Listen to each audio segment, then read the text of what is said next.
एकीकडे शिंदेच्या शिवसेनेत ही एंट्री झाली आहे, पण दुसरीकडे काहीतरी मोठं त्यांच्या हातून सुटून चाललंय का अशी चर्चा आहे। रत्नागिरी सिंधुदुर्ग लोकसभा मतदारसंघातून नारायण राणेच भाजपचे उमेदवार असतील हे आता स्पष्ट झालेलं आहे आणि त्यामुळे शिंदेच्या शिवसेनेच्या हातून हाही मतदारसंघ गेल्याचं जवळपास निश्चित आहे। राणेंना उमेदवारी मिळाली तर सलग तिसऱ्यांदा राणे विरुद्ध राऊत अशी लढत होईल आणि यावेळी फक्त निलेश राणेंऐवजी खुद्द नारायण राणे उमेदवार असणार आहेत।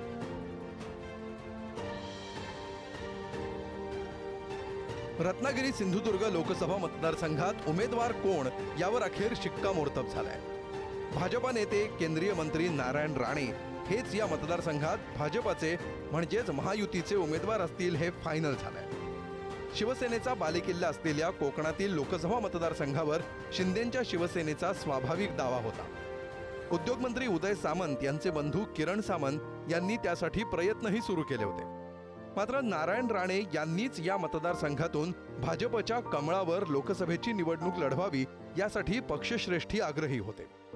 अखेर नारायण राणे यांनाच उमेदवारी देण्यात येणार असल्याचं निश्चित झालंय। कोकणामध्ये उद्धव ठाकरेंच्या माध्यमातून बाळासाहेब ठाकरेंच्या माध्यमातून जो राणेंना विरोध झाला होता 2014 मध्ये त्यांचा धक्कादायक पराभव सुद्धा झाला होता, त्या पराभवाचा वचपा काढण्यासाठी आणि ठाकरेंच्या शिवसेनेला अंगावर घेण्यासाठी नारायण राणे इतका प्रभावी नेता कुठलाही दुसरा भाजप अथवा महायुतीकडे नाही। शिवसेनेमध्ये सुद्धा आज अनेक नेते आहेत, परंतु ठाकरेंच्या शिवसेनेला ठाकरेंच्या नेतृत्वाला आव्हान देऊ शकेल असा एकही नेता महायुतीत नाही। त्यामुळे नारायण राणेंचं जे काही उपद्रव मूल्य आहे, त्यांची जी राजकीय किंमत आहे, राजकीय त्यांचं वजन आहे, या सगळ्या गोष्टी विचारात घेता नारायण राणे यांना लोकसभेसाठी सातत्यानं भाजप आग्रह करते। नारायण राणे हेही लोकसभा लढवण्यासाठी फारसे इच्छुक नव्हते। प्रकृतीचं कारण त्यासाठीचं एक महत्त्वाचं कारण होतं। त्यामुळे भाजपच्या दुसऱ्या उमेदवाराचा प्रचार करण्याचीही तयारी त्यांनी ठेवली होती। लोकसभेची उमेदवारी घेतली तर विधानसभा निवडणुकीत निलेश आणि नितेश या दोन्ही पुत्रांना आमदारकी मिळेल का अशी शंकाही त्यांच्या मनात असावी। त्यामुळेच भाजपाकडून प्रमोद जठार यांचं नाव पुढे करण्यात येत होतं। मात्र भाजपा पक्षश्रेष्ठींनी अखेर राणेंच्याच नावावर शिक्कामोर्तब केलाय। काही दिवसांपूर्वी या मतदारसंघावर ठामपणे दावा करणाऱ्या शिंदेच्या शिवसेनेच्या नेत्यांचे सूरही आता बदलताना दिसत आहेत। नाही, आमच्या हातात कोकण वगैरे काही गेलेलं नाही। आमच्या हातात कोकण आहे, ते राहणार आहे आणि फायनली आणखी उमेदवारीची घोषणा झालेल्या नाहीत। नारायण राणे तसे शिवसैनिकच होते, ते काही दुसरे होते। पण जर ते आता भाजपमध्ये आहेत, आता भाजपमध्ये आहेत, असं आता काँग्रेसचे अनेक लोक आता उबाठामध्ये आहेत, राष्ट्रवादीचे काही उबाठामध्ये आहेत, ते काही शिवसेनेचे होते का? परंतु त्यांनाही उमेदवारी दिले गेलेले आहेत, म्हणून तसा प्रकार नाही।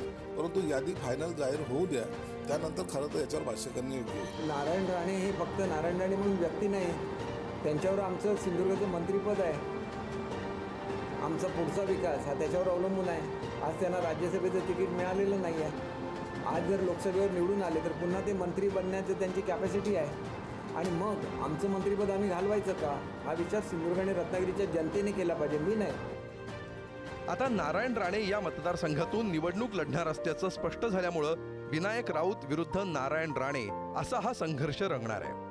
ठाकरेंची शिवसेना मात्र राणेंनी निवडणूक लढवावीच असं सांगत रायगड आणि रत्नागिरी सिंधुदुर्ग या दोन्ही मतदारसंघात विजयाचा दावा करताना दिसतेय।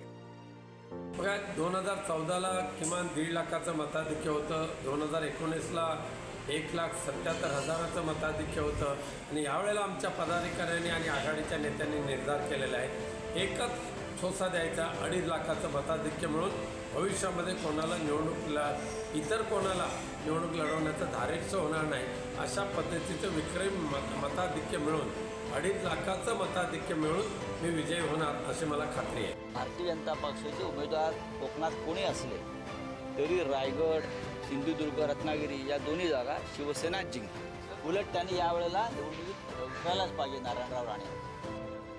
नारायण राणेंच्या निमित्तानं पहिल्यांदाच कोकणात भाजपचं कमळ फुलण्याची शक्यता आहे। आधीचा राजापूर मतदारसंघ पुनर्रचनेनंतर रत्नागिरी सिंधुदुर्ग झाला। 1989 पर्यंत राजापूर मतदारसंघ समाजवाद्यांचा बालेकिल्ला होता। 1991 पासून ही जागा शिवसेना भाजप युतीत शिवसेनेकडे गेली। 1991 आणि 2009चा अपवाद वगळता शिवसेना इथून विजयी झाली। 1991 मध्ये काँग्रेसचे सुधीर सावंत आणि 2009 मध्ये निलेश राणे विजयी झाले।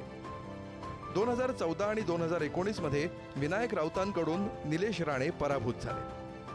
पहिल्यांदाच मतदारसंघात कमळ चिन्हावर भाजपचा अधिकृत उमेदवार उभा राहिलाय. शिवसेनेत झालेल्या फुटीनंतर हा मतदारसंघ पदरात पाडून घेण्यात भाजपला यश आलंय. या मतदारसंघात सलग तिसऱ्यांदा राणे विरुद्ध शिवसेना अशी लढत होणार असली तरी यावेळी राजकीय स्थिती बदललेली आहे. 2014 साली कणकवलीत विधानसभा निवडणुकीतील पराभवानंतर पहिल्यांदाच नारायण राणे थेट लोकसभेच्या मैदानात दिसते. दीर्घ राजकीय कारकीर्द असलेल्या नारायण राणेंसाठी ही लढाई प्रतिष्ठेची असणार आहे. त्यांच्या दोन्ही मुलांचं राजकीय भवितव्यही या निवडणुकीतल्या निकालावर अवलंबून असेल. ठाकरेंच्या शिवसेनेसाठीही बालेकिल्ल्यात ही प्रतिष्ठेची लढाई असणार आहे. त्यामुळंच या चुरशीच्या लढाईकडे राज्याचं लक्ष असेल.